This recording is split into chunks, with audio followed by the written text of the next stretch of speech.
I'm the artist, Duff Jennings, and so I am a representational artist, and my medium of choice right now is colored pencil and pastel. And what I have here today is my piece for the exhibit, and it is, I want to share my love of autumn.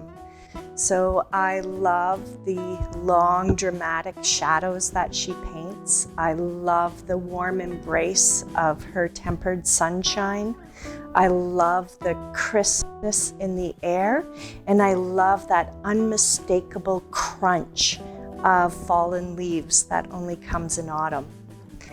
The title of the piece, Nothing Gold Can Stay, is actually borrowed from the poet Robert Frost and his poem about the stages of the seasons. It's a very eloquent poem. However, it's also a metaphor on our stages of life. And I feel that as far as stages of life, autumn is the magical season. Most of us in our autumn years, we have more time and more resources to enjoy the better things in life or the sweeter things in life. We also have the wisdom to reflect on past growth and plan for a new. And unlike our winter years, we usually have our health and our mobility, which is so important to the enjoyment of life. So all of that is wrapped up in this piece. And a little bit about the muse.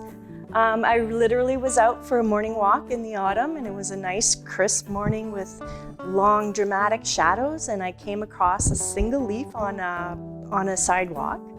And the deep golds in comparison to those long blue shadows literally stopped me in my tracks, and I stopped and admired, and then I decided I needed to paint it. And that's when I got on the ground, I guess, with my phone, and I started taking pictures. So I guess after I picked myself up off the ground with my reference photos, I grabbed this leaf and brought it back to the studio. And so I started with drafting film, which is the substrate the picture's on. And I actually used some Winsor Newton ink, and I wet the surface, and then I dropped the ink, and I moved the film around to get some movement and some fluidity in the background.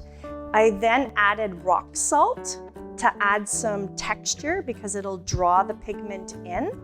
And so once that was dry, I then proceeded on to the leaf, which is done with light fast colored pencils. So light fast because of the golds and browns that they have in their repertoire, and also because the medium truly is light fast, so there isn't any degradation over time regarding the color on it. And then to achieve the deepest, richest shadows, I actually applied pencil to the back of the film in order to give more depth, because the drafting film is not transparent, but it is translucent. So it will project from the back and pull the piece together.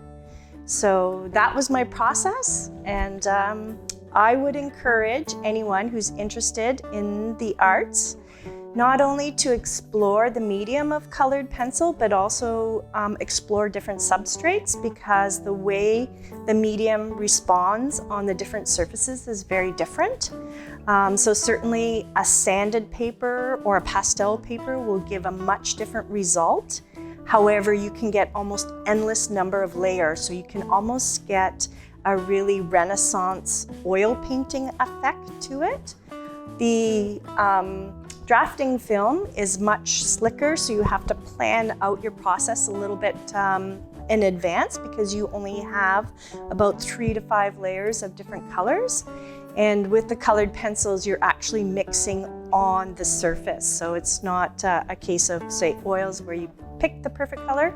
You actually layer on top of each other to get the color you're looking for. They do have some translucence with them.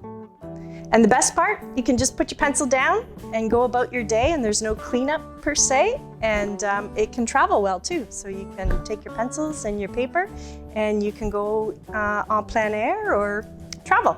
So give it a try. I think it's worth it.